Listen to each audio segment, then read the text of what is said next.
un côté new look, on est dans le vent et dans le coup. Bon, évidemment, schématique, mais c'est un petit peu la tendance générale.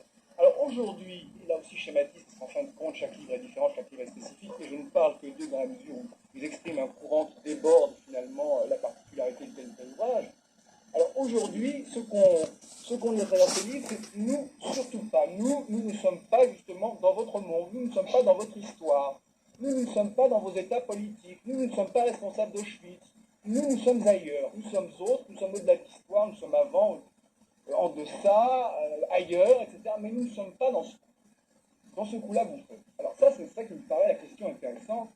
Pourquoi aujourd'hui, tout à coup, la jeunesse juive est férue, enfin disons, aime bien entendre ce genre de discours. Nous ne sommes pas dans le coup, nous ne sommes pas dans l'histoire. Ce qui est assez paradoxal, parce que le judaïsme a toujours affirmé qu'il était partie prenante d'une histoire spécifique qui est celle du peuple d'Israël. Pourquoi tout à coup les juifs éprouvent le besoin de se référer à des valeurs transcendantes, alors dans le cas de Lévi c'est pas tant, qui n'ont absolument rien à faire avec l'histoire, et il prend bien soin d'écrire son bouquin. Vous savez, moi quand je parle de la Bible, c'est un recours, mais ce n'est pas un retour. Ne pas confondre. Une fois qu'on l'a répété pour un sioniste. Il avertit tout le monde. Lévi n'est pas sioniste, mais enfin il parle de certaines valeurs juives en soi, qui ont une intelligence intrinsèque, indépendamment de l'histoire du peuple d'Israël, etc. Ce qui lui a valu à la télévision, ça a été grotesque, une véritable leçon de judaïsme par Heisenberg, je ne sais pas si vous avez vu la télévision, mais c'en était vraiment lamentable. Ça a été lamentable tout simplement parce que Lévi a le droit de dire ce qu'il veut, il pense en tant que Bernard-Henri Lévy, il n'a pas le droit de dire qu'il le fait en tant que représentant du judaïsme. Je passe là-dessus. Alors, je reviens à cette question. Pourquoi aujourd'hui, tout à coup, on éprouve le besoin de se référer à un judaïsme radicalement autre que toute la logique de la pensée occidentale, qui n'est pas du tout impliquée par l'histoire du monde moderne, qui n'est pas du tout impliquée par l'histoire du monde occidental, qui n'est pas impliquée par Auschwitz. Bon, c'est cette question que je pose. Alors, je crois que là-dessus, Trigano a le mérite de répondre clairement. Il dit que oui, les Juifs sont dans la modernité. Oui, ils sont dans la modernité, ils ont perdu leur âme, ils ne sont pas innocents. Ils ont absolument pris parti. Et je crois qu'aujourd'hui, à mon avis, je trouve pas tellement juste l'attitude qui consiste à dire, vous savez, aux Juifs, nous, en tant que Juifs, finalement, nous avons souffert, mais nous ne l'avons pas, nous ne sommes pas responsables de ça. Peut-être que nous sommes aussi responsables de ça. Je ne sais pas, je pose la question. Bon, de toute façon, alors j'essaie quand même. Il a répondu, oui. Bon, bon, mais d'accord, non, mais Trigano le dit clairement, contrairement à Lévy, par exemple.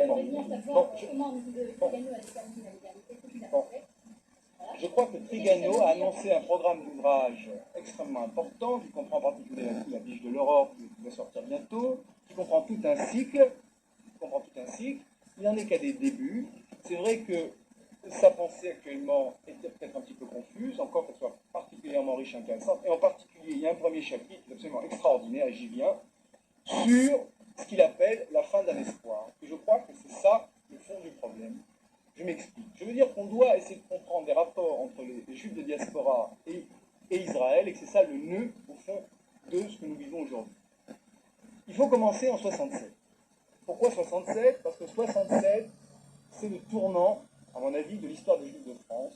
C'est la première fois qu'une communauté profondément conformiste, profondément assimilée aux idéaux de la République, etc., s'est sentie viscéralement attachée à Israël.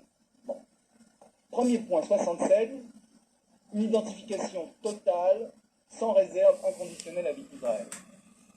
D'un double point de vue, Israël en tant qu'État politique, avec son armée, son drapeau, Israël en tant que représentant d'une certaine morale juive, d'une certaine éthique qui va au-delà de l'État et du drapeau, etc. Il y avait les deux en fait. Deuxième point, 68 et la suite, et là tu l'as parfaitement vu, c'est l'effondrement de tous les pôles d'identification en France, de tous les grands axes d'identification en France. Donc en France, on ne s'identifie plus au Parti communiste, au Parti socialiste parce qu'on sait très bien que ça veut dire rien, il nous reste Israël. Alors c'est là où la situation se complique. Parce que les Juifs se tournent vers Israël et en même temps Israël les déçoit terriblement. Israël les déçoit terriblement pour quelle raison? Parce que la communauté juive de France perçoit Israël comme un État comme les autres, qui vise ses intérêts politiques immédiats à court terme, sans se préoccuper de certaines questions morales fondamentales, sans se poser le problème du peuple palestinien en particulier.